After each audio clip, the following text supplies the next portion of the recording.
আল্লাহ বলবে তুই তোর আমলনামা পড়। আমলনামা পড়বেন আর আফসোস করবেন আর আঙ্গুল কামড়াইবেন, বলবেন ইয়া লাইতানা মালি হাদাল কিতাব লা ইউগাদিরু সগীরাতান ওয়ালা কাবীরাতান ইল্লা আহসাহা ওয়া ওয়াজাদু মা আমিলু হাদিরা ওয়ালা ইয়াজলিমু রাব্বুকা আহাদা।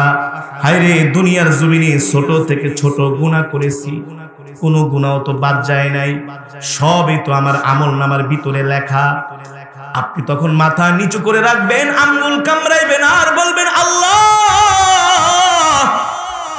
আরেকটাবার সুযোগ দেন, এবার দুনিয়াতে যায়া জনমের মতো আমল করুন। আল্লাহ বলবে তোর টাইম শেষ।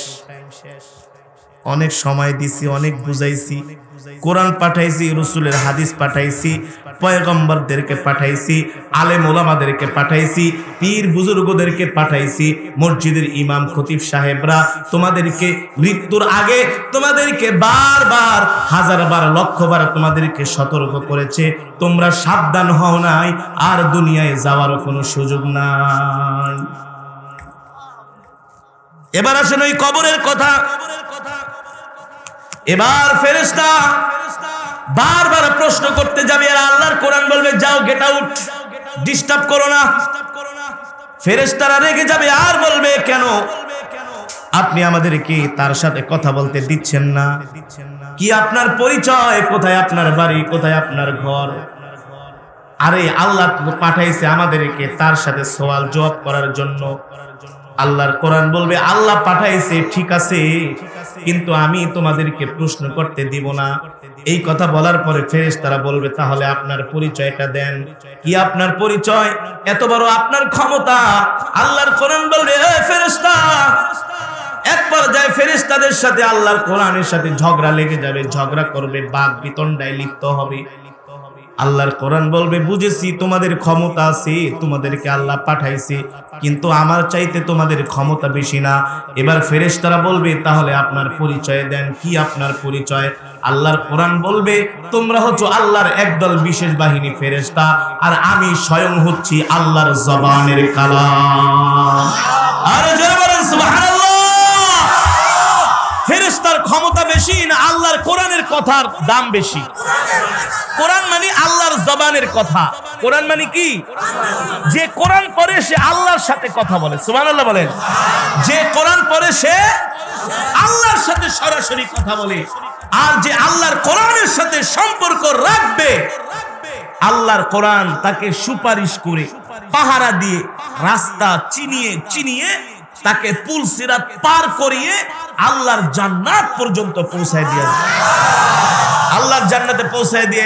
এবার যখন জান্নাতে চলে যাবেন তখন বলবেন দোস্ত এত বড় বিপদে পড়ছিলাম, আপনার মতো সঙ্গী না পাইলে তো আমার খবরই ছিল। কি আপনার পরিচয়? আপনাকে তো চিনলাম না। আল্লাহর কোরআন বলবে বন্ধু মনে আছে আমি সেই আল্লাহর কোরআন, যেই কোরআনের জন্য তুমি জান দিয়েছো, আমি সেই আল্লাহর কোরআন যেই কোরআনের জন্য তুমি মাল দিয়েছো, আমি সেই আল্লাহর কোরআন তোমার সামনে জিনা করার সুযোগ ছিল, কিন্তু তুমি আল্লাহর ভয়ে, কোরআনের ভিতরে বলা হয়েছে জিনা করো না, জিনা করা পাপ, জাহান্নামের আগুনে জ্বলতে হবে, তুমি জিনা করতে পারতা, দুনিয়ার কোনো মানুষ দেখতো না, কিন্তু তুমি কোরআন পড়ে আল্লাহর ভয়ে জিনা করো নাই।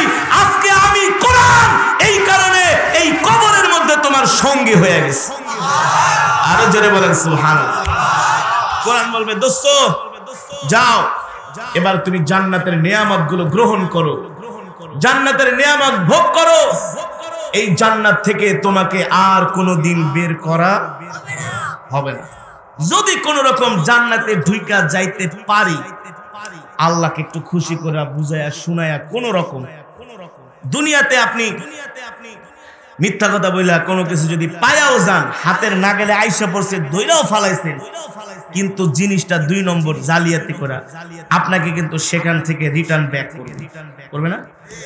এই দুনিয়াতে যদি একটু আল্লাহর গোলামি কইরা কোনো মতন যদি ফাঁক ফুটা দিয়া জান্নাতে ঢুকে যেতে পারেন, তাইলে আর জান্নাত থেকে বের করবে না, আল্লাহ বের করবে না। যখন জান্নাতে যাইবেন আল্লাহকে খুশি কইরা, আল্লাহ বলবে সালামুন কাওলাম মির রাব্বির রহিম। এই জান্নাতীরা এ ফেরেশতারা, চিন্তা করতে পারেন কি এক সেই সময় পরিবেশ হবে, দৃশ্য হবে। আল্লাহ বলবে সালামুন কাওলাম মির রাব্বির রহিম, এই ফেরেশতা যাও, আমার পক্ষ থেকে, রবের পক্ষ থেকে জান্নাতীদেরকে সালাম দিয়ে আসো। আরো জোরে বলেন সুবহানাল্লাহ। আল্লাহর নবীর কাছে একজন গ্রাম থেকে একজন সাহাবী এসেছে, গ্রাম্য মানুষ, একজন বেদুইন আল্লাহর নবীর দরবারে এসেছেন। এসে বলে, ও মুহাম্মদ, আমি আপনার কাছে এসেছি। কেন এসেছো? বলে, আল্লাহর নবী, আপনার কাছে মাঝে মাঝে কে যেন আসে, একেবারে দৈত্য দানবের মতো, দেওয়ের মতো, মানে জিব্রাইল আলাইহিস সালামের কথা বলে।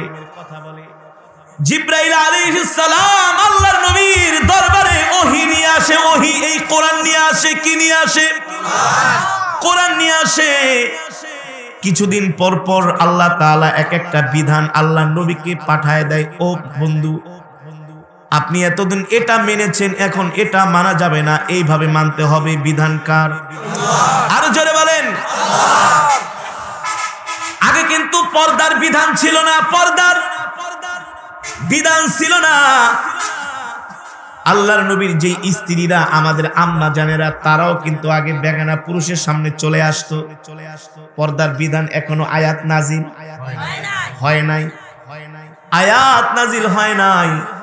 কিন্তু আল্লাহ তাআলা নবীর উপরে আয়াত নাজিল করেছেন, ও নবী, আজকের পর থেকে আমি আল্লাহ পর্দার বিধানকে ফরজ করে দিলাম। লিবাসুত তাকওয়া যালিকা খায়র। প্রত্যেকটা মহিলাকে, প্রত্যেকটা মেয়েকে এখন থেকে পর্দা করতে হবে, তাদের শরীরকে আবৃত করতে হবে, ঢাকতে হবে। কোনো বেগানা পুরুষের সামনে এখন আর আসতে। আল্লাহ তাআলা যখন এই বিধান নাজিল করে দিলেন, সরকারে দো আলম ঘোষণা করে দিলেন, আজ থেকে কোনো বেগানা মহিলা পুরুষের সামনে যেতে পারবে না।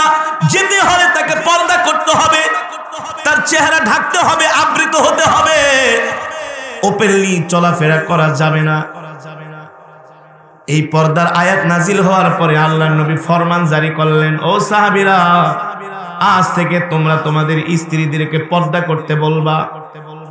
যখন আল্লাহর নবী এই ঘোষণা দিলেন, মিস্টার আবু জেহেল, নবীর শত্রু, সে রাস্তা দিয়া ঘুরে চায়ের দোকানে যায়, বাজারে যায়, আর বলে, শোনো শোনো, মুহাম্মদের মাথা নষ্ট হয়ে গেছে, নাউজুবিল্লাহ। সে কিছুদিন পর পর আমাদের জন্য একটা নতুন নতুন আইন বানায়। কি বানায়? আইন বানায়। অথচ এই মূর্খ জানে না, এই আইন মুহাম্মদ সাল্লাল্লাহু আলাইহি ওয়াসাল্লামের আইন না, এই আইন হলো আমার আল্লাহর আইন। ঠিক কি না বলে?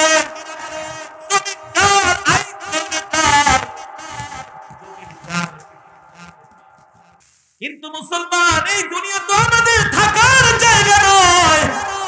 এই দুনিয়া ছেড়ে আমাদেরকে একদিন চলে যেতে হবে। ঠিক কি না বলেন?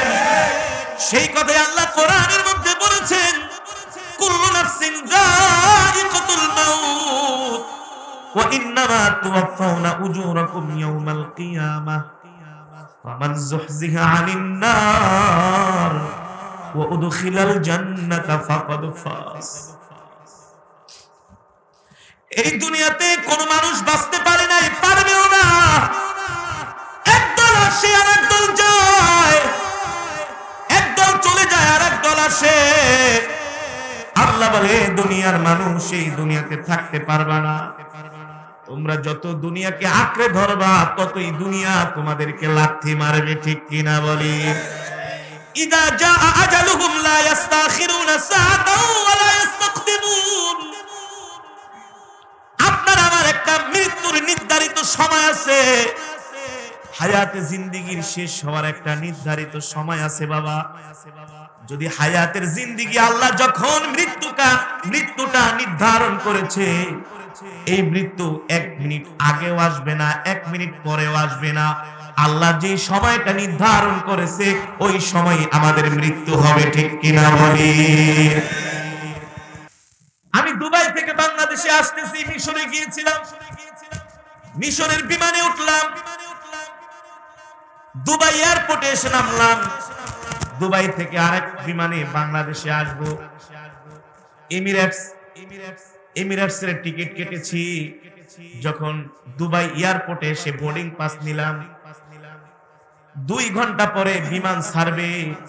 বোর্ডিং পাস নিয়ে আমি যখন ওয়েটিং রুমে বৈশা বৈশা কোরআন তেলাওয়াত শুনতেছি, হঠাৎ করে দেখি বাংলাদেশের যাত্রীরা যেখানে বেশিরভাগ বসে বসে টিকিট কাটে, সময় কাটায়, ওই জায়গার মধ্যে 2 জন যুবক এমন ভাবে জোরে জোরে কান্না করতেছে, তাদের কান্নার আওয়াজে এয়ারপোর্টের আকাশ বাতাস ভারী হয়ে যাচ্ছে। আমি দূর থেকে দেখলাম এই 2 জনের চেহারা বাংলাদেশের মতো দেখা যায়, কারণ বাঙালি চেহারা দেখলেই বোঝা যায় যে এটা বাঙালি। দূর থেকে দেখলাম 2 জন যুবক কান্না করতেছে, এমন ভাবে তারা আর্তনাদ করতেছে, বাবা বাবা বলে চিৎকার করতেছে। আমি তাদের কাছে আসলাম, এসে দেখি 2 জন ভাই একসাথে বসে, সামনে একটা লাশ, সফর করো, এক এক দেশে যাও, এক এক দেশে যাও। মালয়েশিয়াতে যাচ্ছি আরো 6-7 বছর আগে। মালয়েশিয়ার এয়ারপোর্ট খুব গরম, বাঙালিকে দেখলেই খালি পাসপোর্টটা নিয়ে জেলের ভিতরে ঢুকায় দেয়, কোনো কথা নেই, খালি খালি সরকারের বড় বড় আমলা সচিব সচিব পর্যন্ত টাইম নেই। বাঙালি পাসপোর্টটা দেয় যা, lock up, direct lock up. আমি মালয়েশিয়াতে প্রথম যাইতেছি, আমার প্রোগ্রাম, যিনি আমাকে ইনভাইট করছে, ইনভাইটেশন দিছে, বলে হুজুর মালয়েশিয়াতে তখন অনেক গরম, এয়ারপোর্ট খুব কড়াকড়ি, বাঙালিদেরকে ঢুকতেই দেয় না, আপনি কি আসবেন? আমি বলি মিয়া এখন না আসলে তো আর সময় পাবো না, আর এক দেশে যেতে হবে। তাহলে আসেন। আমি আল্লাহ ভরসা, যা করার আল্লাহ করবে। পরে মালয়েশিয়াতে গেলাম, ঠিক এয়ারপোর্টের অবস্থা খুব খারাপ, খুব খারাপ। খালি বাঙালি ধরে পাসপোর্টটা রাইখা ইমিগ্রেশন অফিসারের কাছে পাঠায় দেয়, নিয়ে খালি খালি 3 ঘন্টা বসায় রাখবো, জেরা করবো, তুই কেন আইসুস, কি করবি, কত ডলার, কি, মানে একেবারে হয়রানি, আর কিছু না। তো আল্লাহ আল্লাহ করতে করতে আল্লাহ, এই দুনিয়ার এয়ারপোর্টে যদি এই অবস্থায়, তাহলে হাসরের মাঠে কি হবে? যারা বিদেশে গেছেন তারা জানেন, এয়ারপোর্ট এমন একটা জায়গা, আপনি যত বড় ক্ষমতাধর, কোনো টাইম নেই। এই যে দেখেন না, মুরাদরে ঢুকতে দেয়নি, মিস্টার মুরাদ, টাকলা মুরাদ, মুরাদ বলে চিনে না, এখন টাকলা বলে চিনে। কানাডা গিয়েছিল, কানাডার ইমিগ্রেশন থেকে অ্যালাউ করে না, যা তোর টাইম নাই, পাঠায় দিচ্ছে কানাডা থেকে। অথচ সে একজন মন্ত্রী না, আছে কোনো ক্ষমতা? দুবাই ঢুকতে দেয় না, যা। এখন আবার বাংলাদেশে চলে আসছে। তার মানে কি, এয়ারপোর্টে কোনো ক্ষমতা চলে না। এয়ারপোর্ট এমন একটা জায়গা, দুনিয়ার এয়ারপোর্ট যদি এত করা হয়, এত চেক হয়, এত চেকিং হয়, এত হাই সিকিউরিটি থাকে, কবরে কি আপনাকে আমাকে ছেড়ে দিয়ে মনে করছেন? ছাড়বে? টুপি পরানো হবে, সারা পৃথিবীর মানুষগুলো তাকায় দেখবে, এই লোকটা তো একটা গরিব মানুষ, তরকারি বেচতো, ঝালমুড়ি বিক্রি করতো, রিক্সা চালাইতো, হত দরিদ্র ছিল, আজকে কেন তাকে এভাবে সম্মানিত করা হয়েছে? তখন একজন আরেকজনকে বলবে, ইনি হচ্ছেন আলেমের বাবা, হাফেজের বাবা। আরো জোরে বলেন সুবহানাল্লাহ। আমরা সবাই জান্নাতের এই নিয়ামত চাই না ভাই? যদি চাই, এভাবেই হবে না, স্যাক্রিফাইস করতে হবে, কোরবানি করতে হবে, কষ্ট করতে হবে, মেহনত করতে হবে, সন্তানদেরকে আলেম বানাতে হবে, নিজেকেও আল্লাহর কোরআন অনুযায়ী চলতে হবে। আল্লাহ আমাদের সকলকে তৌফিক দান করুন বলে আমিন। এই মাজমা, এই মাহফিলকে রব্বে করিম কিয়ামত পর্যন্ত কবুল করুন বলে আমিন। এই মাহফিলে এই বছর অনেকে আছেন, আগামী বছর কে থাকেন, কে বাঁচেন জানে কে? গত বছর এই মাহফিলে অনেকে ছিল না, এবছর নাই, মাইনাস হয়ে গেছে, তারা কবরে চলে গেছে। সুতরাং দুনিয়ার হায়াতের জিন্দেগি একেবারে অল্প সময়, ক্ষণস্থায়ী। এই কারণে আমরা জীবনটাকে হেলায় খেলায় না কাটায়, সময়টাকে নষ্ট না করে আমরা আল্লাহর গোলামি করি, গুনাহমুক্ত জীবন গড়ি, বেশি বেশি নেক আমল করি, আল্লাহর কোরআনকে ভালোবাসি, কোরআন অনুযায়ী জিন্দেগিকে পরিচালনা করি। আল্লাহ আমাদের সকলকে তৌফিক দান করুন বলি আমিন। আপনারা আমার জন্য প্রাণ খুলে দোয়া করবেন, আমিও আপনাদের জন্য প্রাণ খুলে দোয়া করব। সারা বাংলাদেশের এমন কোনো জেলা নাই, থানা নাই, ইউনিয়ন নাই যেখানে আমাকে যেতে হয় না, ডেলি 3 থেকে 4টা প্রোগ্রাম করতে হয়, কম হলেও 3টা প্রোগ্রাম। এত প্রোগ্রাম না করে পারি না। মানুষ এসে হাতে ধরে পায়ে ধরে, যুবকেরা, হুজুর আপনার কোরআন তেলাওয়াত শুনতে চাই, বয়ান শুনতে চাই। আজকে আলহামদুলিল্লাহ কোরআন তেলাওয়াতের মাধ্যমে এখন বাংলাদেশের লক্ষ লক্ষ যুবকদের মোবাইলে এখন কোরআন তেলাওয়াত বাজে। তারা এখন গান শোনে না। শুধু বাংলাদেশে নয়, বাংলাদেশের বাহিরে Pakistan, India, Morocco, Iran, Sudan, আফ্রিকার দেশগুলোতে দেদারসে যুবকেরা কোরআন শুনতেছে। আমার এক একটা তেলাওয়াত crore crore viewers, million million viewers. আজকে মুসলমানরা কোরআন শুনতেছে। যুবকরা বলে, হুজুর আগে মমতাজের গান শুনতাম, এখন আর গান শুনি না। এখন ঘুমানোর আগে আপনার তেলাওয়াত শুনি, সকালবেলা ঘুম থেকে উঠেও তেলাওয়াত শুনি। আলহামদুলিল্লাহ, যুবকরা এখন গান শোনা বাদ দিয়ে দিয়েছে। ইয়াং জেনারেশন এখন বুঝছে এসব গান টান শুই না কোনো ক্ষতি আর ক্ষতি, কিন্তু আল্লাহর কোরআন শুনলে সাওয়াব। ঠিক কিনা বলেন? সুতরাং আল্লাহ আমাদের গুনাহমুক্ত জিন্দেগি দান করুন বলি আমিন। ওমা আলাইনা ইল্লাল বালাগ।